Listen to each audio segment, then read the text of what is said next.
Bonjour et bienvenue dans ce cours de robotique. Et cette partie, on va parler du degré de liberté du robot. Nous commençons par une définition.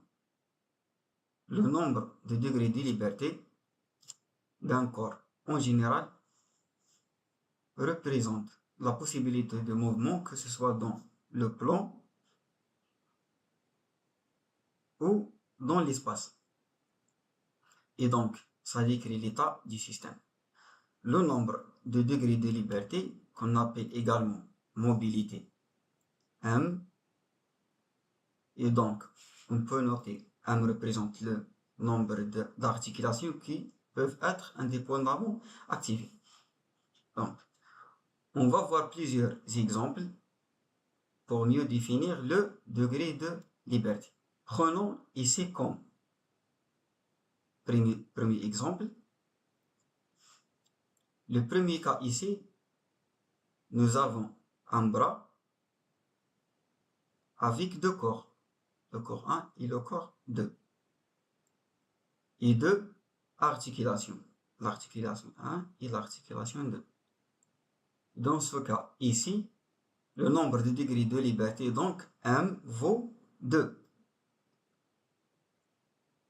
Car nous pouvons activer les deux articulations indépendamment l'un de l'autre.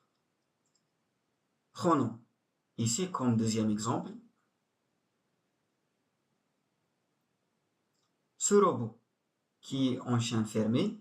Cette chien est fermée.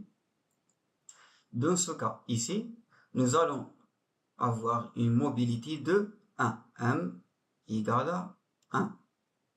Tout simplement parce que lorsqu'on coupe sera exercé sur une des 4 articulations, les 3 autres ont forcément subir une rotation également, et donc les corps ont changé la position.